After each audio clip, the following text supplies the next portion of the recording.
பைப்பை வைக்கும்போது எப்பயுமே இந்த மாதிரி சாய்வாக வைக்கணும். அப்போ தான் நம்மளுக்கு இந்த மாதிரி கோணரில் இருக்கும்.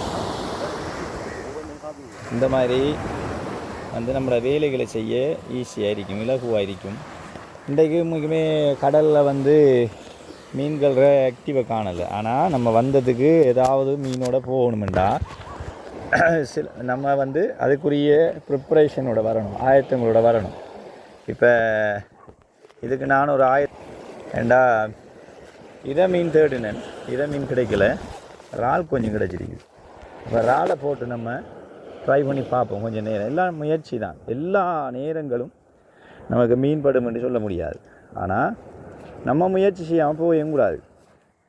சரிதானே? வரும்போது வெறுங்கையாக வரக்கூடா எதையாவது கொண்டு வரணும். ஸோ இறால் கொண்டு வந்திருக்கிறேன்.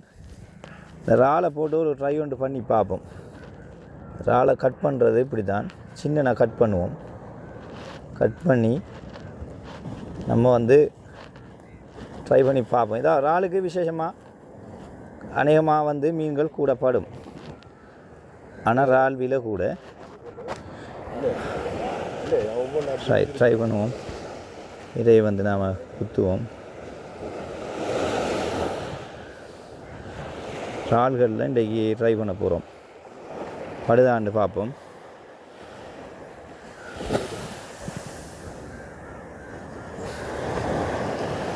சரியா?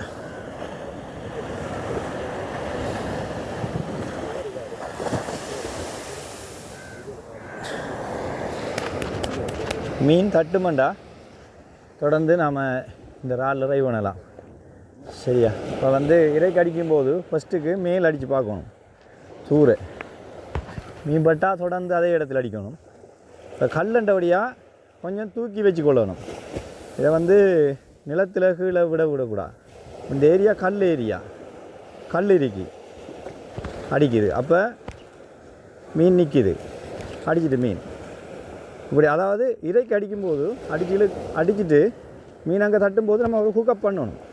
இப்போ ஹுக்கப் பண்ணும்போது என்ன செய்யும்டா, மீன்கள் வந்து எங்களோட இதில் வந்து பிடிக்கும். சரியா? பிடிச்சி கலண்டுது கைக்கு விளங்கணும் மீன் நிற்குதா இல்லையா. நம்மளோட இதில் பிடிச்சது கலண்டுச்சு. ஸோ முயற்சி தான். நான் பிடிச்சிட்டு முயற்சி தான். பார்த்தீங்களா? முயற்சி நமக்கு வீட்டுக்கு நம்ம ஏதோ ஒரு வகையில் கறி கொண்டு வரலாம். இப்போ மீன் சரியான விலைகள் மீன்கள் இந்த பிடிச்சிருக்கு பாருங்கள், இந்த இருக்கு பாருங்கள், மீன் சரியான விலை. ஸோ முயற்சி எடுக்கணும்.